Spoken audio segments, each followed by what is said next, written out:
Welcome to the Prepared Homestead. This is Travis. Thank you all for stopping by to watch.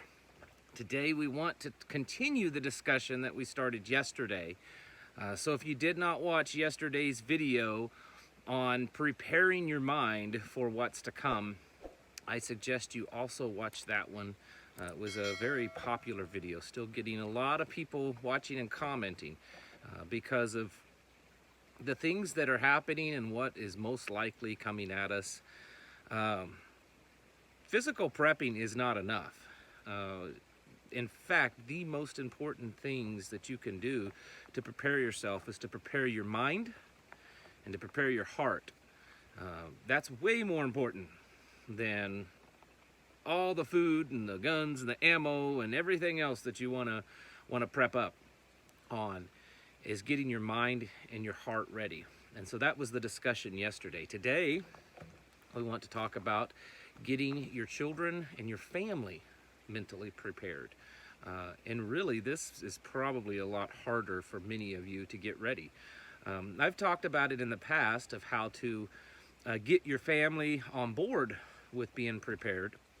But this is really a step further. It's getting them mentally prepared for the world that we are facing right now, and that it's ever changing. There's so much going on, and we talk about that all the time. In fact, just before I started recording this video, I saw that Lynn Wood, many of you know who that is. He's the very famous attorney that is working with Sidney Powell in her court cases on the election. He's also the attorney for the Kyle Rittenhouse, the Kenosha, Wisconsin shooter. This guy has a very good reputation. He's well respected. He is well known, and he has a reputation to keep. So he wouldn't say things that are just kind of crazy. And he called today on the president to declare martial law because he feels that there is an absolute civil war coming. And the only way to save the election and to save the country is to declare martial law and hold a new election. That's I feel, that's pretty significant for someone of his stature to be making these statements. This isn't some, conspiracy theory talk show host or something like that. He's someone that has a reputation to uphold. So when we start hearing things like that in our time, I believe it's something to take notice. We're hearing conversations left and right that most of us never thought we would hear talked about in our lifetime. So preparing our minds and our families' minds is a very important thing. Many of you, well, let me take that back. Some of you may be fortunate enough to be in a family where the whole family is on board with preparedness, survival, self-sufficiency. My wife and I, we were both on the same page on this. In fact, we were both, preppers before we even knew each other, before it was cool. So we get along great in that area, that we can kind of bounce ideas off of each other, and we know the lingo, we know what we're talking about, and it helps in a way that I understand that many of you may not be fortunate enough to have that. Many of you have spouses that just think it's just ridiculous, and you're just not going to do it, they're not going to do it. Many of you have children that just aren't on board, and they're just not going to, be part of it because it's just a bunch of crazy, conspiracy theorists. Although, with all the things that's happening, there are more and more people starting to wake up. And because of that, there may be an opportunity for you to help get your family on board and help them start developing a mindset to handle what is coming at them. Now, some of the things that I mentioned yesterday will definitely work with your children and your spouse and other people in your lives. But let's talk about some specific things, and let's start off with children, and more specifically younger children. Younger children can definitely be the more delicate ones to start to, the conversation, explaining them, getting them prepared for a changing world, because we have to, be cautious and careful not to, instill fear in them, that they become terrified thinking that the world is ending and not really even understanding what that means. But on the other hand, children are extremely resilient, and the whole preparedness thing and lifestyle can really be fun for them. So, number one, you need to obviously be aware of their feelings. Take things slow when you're talking to your children, kind of getting them ready. You're of course you're not going to sit down and talk about an election and the Great Reset and that kind of stuff. But that things are kind of different, and this is the conversation. This is kind of how the conversations go in my home. Things are different than they used to be. We have to not waste food and not waste things, because we never know when we're just not able to go buy food as much as we are used to. We're used to just going to the store and getting what we want, and that may change someday. So we have to, be careful about, how much food we use, and not to waste anything, or to not waste stuff around the house. Be aware that children, as you know, sometimes they don't express their feelings in the same way as you and I do. So they bottle things up sometimes, and they're not sure what you're talking about always. They don't understand the things that you're talking about. So we have to be very cautious of that. I would encourage you, if you're not already doing it, because it's something that you should do anyways, is to have more family time. Get your kids to where they're watching much less TV, less video games, and encourage them to do things as a family. Play games together, sit and read together, do projects together. You can get them involved in, preparedness projects of, inventorying your gear, doing training. The other day we were doing some first aid training here at the house. The older kids, because we have adult children also that are living at home, 18 and 20, and then we have younger kids. The older kids, we're learning how to do blood pressure checks, put tourniquets on, and some basic first aid. The little kids are learning basic first aid, and it's a fun experience. And it doesn't have to be, we're doing this in case Daddy, gets a shot in the chest because he's defending us from the bad people trying to come and take our land. It doesn't have to be something like that. It's just a fun experience. We're learning how to do first aid in case we get hurt out here, so that we can, bandage each other up, and things will be a lot better. Taking care of any animals you have. If you're, just a little homestead, if you have a homestead, getting the kids more and more involved. This teaches them not just the skills, but it bonds the family, and they begin to see how they are taking care of themselves as a family. So that if the day comes that the food chain stops and you're not able to go to the grocery store, they're not going to panic as much, because they know that you can grow your own food. If someone gets hurt, they know that they can kind of take care of those injuries. They see that the things that you have, and they're learning from you by just watching and shadowing you. So I would strongly encourage you to get your children involved and to ramp up training, and make the training fun. Make it like a game of learning how to do things. And like I said, first aid, bug out bags. We're gonna do a drill, and we're gonna get our gear on and go off in the woods. They do this kind of stuff in public schools with fire drills and stuff. So making it fun for the children, but also along the way explaining to them that we live in a world that's changing. Things are changing out there, and there's some places that there's just some bad people doing bad things, and we probably need to stay home more, and things could change in our life, and we may not always be able to go places like we want to, or to buy the things that we want to.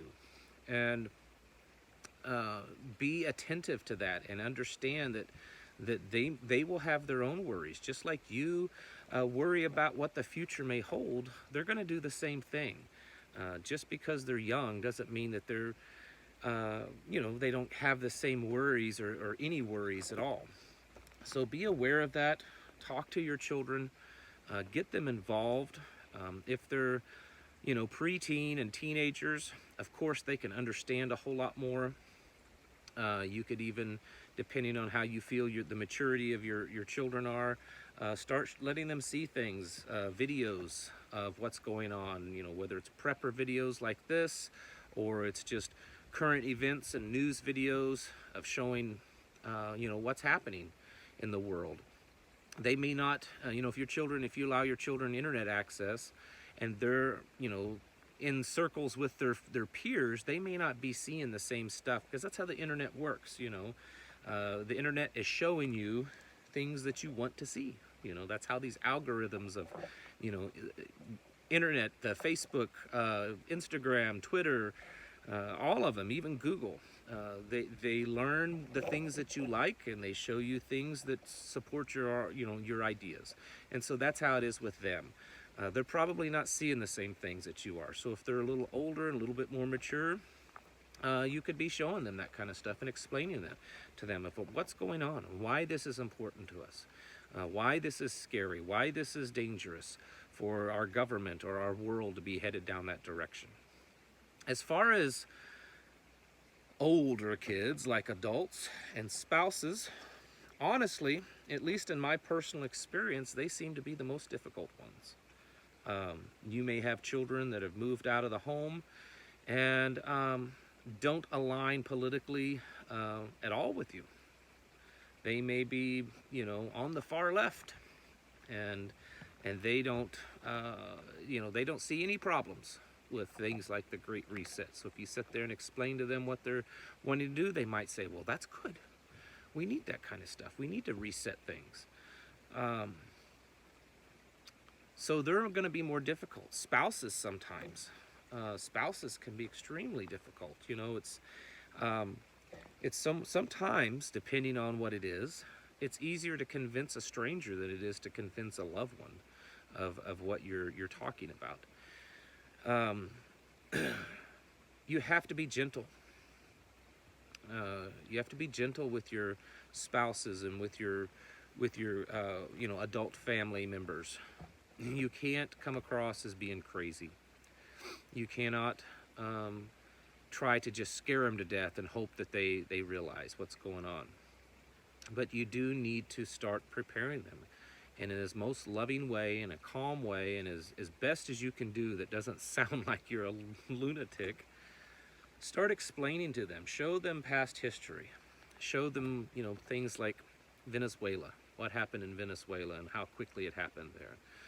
Other countries that went through revolutions. Show them what happened during the Great Depression, what it was like, how that progressed, timelines. And then start showing them real hard data. Not stuff that's theories, not stuff that, can easily be disputed or that you found on some, crazy conspiracy theory website. Doesn't mean that stuff's not true, okay? You can find some real good factual information on conspiracy theory websites or news feeds or things like that. But if you don't have something to back it up from what your family would consider as a legitimate news source or a legitimate source online, they're not going to buy it. So if you produce some article from, Alex Jones's website or something QAnon posted or whatever, they're not gonna probably buy into that. If you can show them something, news articles that CNN is putting out on the economy, things like that. New York Times, major news sources, probably sources you would not normally use. And try to put it together little by little. You don't want to bombard them. You don't want to do this all at once, but put it together and say, see, this is what happened during the Great Depression. And see, it's happening right now again. It's happening. It's actually worse.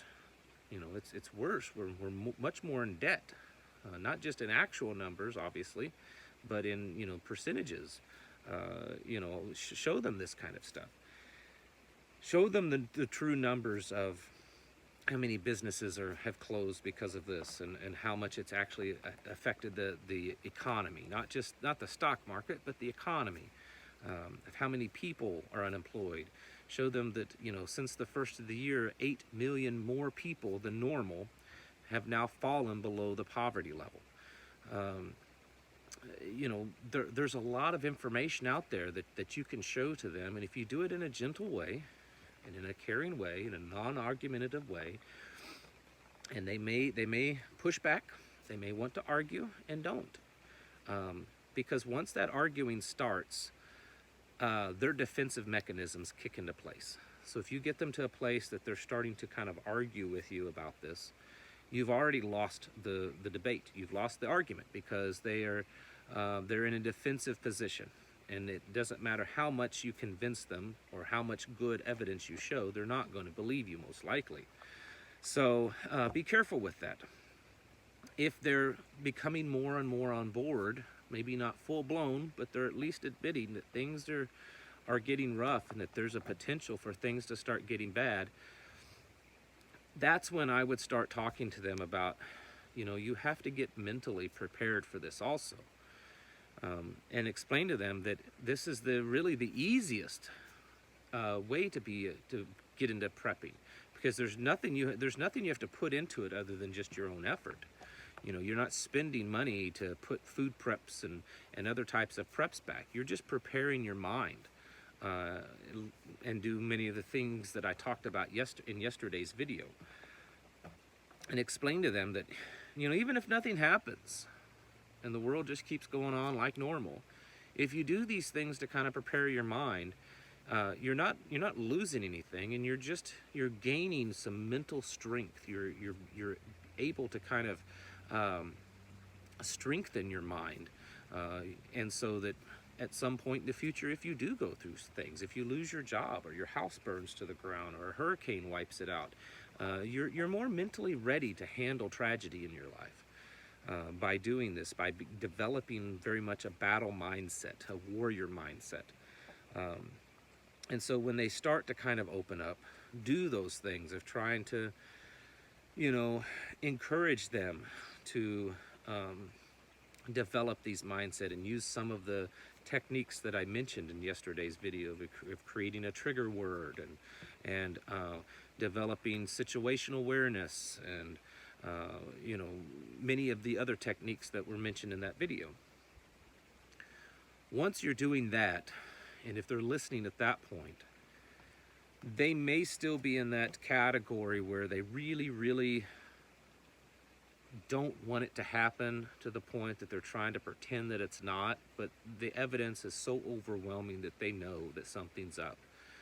And at that point, they may not be like you, but I would consider them pretty well on board. And little by little, you'll get them more and more ready. But I feel this is a very important thing for us to try to do. Like I said, some of you are fortunate to live in a preparedness, survival, self-sufficient family, but not everyone is. And we don't want to leave our loved ones outside the ark. We want them in the ark with us. And we realize that if they are not prepared and things got really bad, they will be a liability. And so we have to do the things that we can right now to get them as on board as possible, prepare them as much as possible, because we want them to be, to help complement you in times of trouble and chaos, instead of being that kind of drag to the whole system. Because when things start to get really bad, you need all the help you can get to keep that boat in motion and pushing forward. You can't carry the load of the whole family by yourself. If they're all losing their minds and in panic because of what's happening in the world. So do the best you can. Leave some comments in the description down below this video for ideas that you have, or things that's worked well in your family, because we all need to work together on this to do everything we can to get our families as mentally prepared as possible for the things that are, I can't really say definitely coming our way, but very much likely so. All right, guys and gals, thank you so much for watching. It means a lot to me. Just keep each of us in our prayers. I mean, that's another thing you can do. Not just praying for me, but praying for the people that you're seeing on here, and that are they themselves getting their families ready. Again, thank you for watching, and I'll catch you in the next video.